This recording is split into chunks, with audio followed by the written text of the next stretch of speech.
Day at Coimbatore കാണാം. സത്യം പറഞ്ഞ ഈ വീഡിയോ എടുത്ത് വെച്ചിട്ട് കുറച്ചായി. കോയമ്പത്തൂർ ആയത് എന്തിനാന്ന് വെച്ച് കഴിഞ്ഞാൽ ദേവുവിന് ജർമ്മൻ എക്സാം ആയിരുന്നു അവിടെ. സോ അതിന് വേണ്ടിയിട്ടാണ് മെയിനായിട്ട് അവിടെ പോയത്. പക്ഷെ എനിക്കും അമ്മൂസിനും അതൊരു മിനി ട്രിപ്പ് തന്നെയായിരുന്നു. ഫസ്റ്റ് ടൈമാണ് ഫ്രണ്ട്സായിട്ടൊക്കെ ഇങ്ങനെ പോണത്. അങ്ങനെ രാവിലെ തന്നെ ദേവുവിന് എക്സാമിന് ഉണ്ടാക്കിയിട്ട് ഞാനും അമ്മൂസും കൂടി റൂമിൽ പോയിട്ട് ഫ്രഷ് ആയിട്ട് നേരെ ഫുഡ് കഴിക്കാൻ ഇറങ്ങി. അവിടുത്തെ വൺ ഓഫ് ദ ഫേമസ് റെസ്റ്റോറൻറ്റിൽ തന്നെയാണ് കയറിയത്. കുറേ സെലിബ്രിറ്റീസ് ഒക്കെ വന്നു പോയതിൻ്റെ ഫോട്ടോസും കാര്യങ്ങളൊക്കെ അവിടെ കൊടുത്തിട്ടുണ്ടായിരുന്നു. അവിടുന്ന് പൊടിയിലായിരുന്നു ഞങ്ങൾ ട്രൈ ചെയ്തത്. ഇത് പറഞ്ഞാൽ ഇത്രയും ടേസ്റ്റുള്ളൊരു സാധനം കഴിച്ചിട്ടേ ഇല്ല, അത്രയും കിഡിലും ടേസ്റ്റ് ആയിരുന്നു.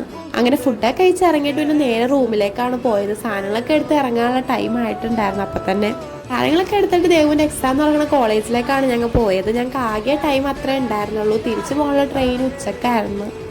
തിരിച്ചവിടെ എത്തിയപ്പോഴത്തേക്കും പിന്നെ എക്സാം കഴിഞ്ഞിട്ടുണ്ടായിരുന്നില്ല. അപ്പോൾ ദേവുവിനെയും കാത്ത് ഇരിപ്പായിരുന്നു അവിടെ. എക്സാം കഴിഞ്ഞ് ഇറങ്ങിയപ്പോൾ പിന്നെ നേരെ കോളേജിൻ്റെ ഫ്രണ്ടിലുള്ള ഫ്രഷ് ആയിട്ടുള്ള ജ്യൂസ് കിട്ടുന്ന ഷോപ്പിലേക്കാണ് പോയത്. ഞങ്ങൾ മൂന്നേരം മാംഗോ ജ്യൂസാണ് ഓർഡർ ചെയ്തത്. ജ്യൂസൊക്കെ കുടിച്ചായിട്ട് പിന്നെ ടാക്സി ബുക്ക് ചെയ്യാനുള്ള തിരക്കിലായിരുന്നു.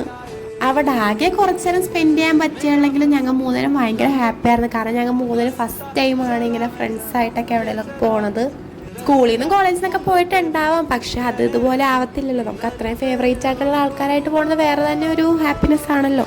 അങ്ങനെ പിന്നെ റെയിൽവേ സ്റ്റേഷൻ്റെ അടുത്തുള്ളൊരു കടയിൽ കയറി ഫുഡൊക്കെ വാങ്ങാനുണ്ടായി. അതൊക്കെ വാങ്ങിച്ചിട്ട് നേരെ റെയിൽവേ സ്റ്റേഷനിലെത്തി. മിനി ട്രിപ്പ് ആണെങ്കിലും കുറേ മെമ്മറീസ് ഉണ്ട്. പിന്നെ ഫസ്റ്റ് ടൈം ആയതുകൊണ്ട് അത്രയും സ്പെഷ്യൽ തന്നെയായിരുന്നു. അപ്പം അത്രേ ഉള്ളൂ. ബൈ.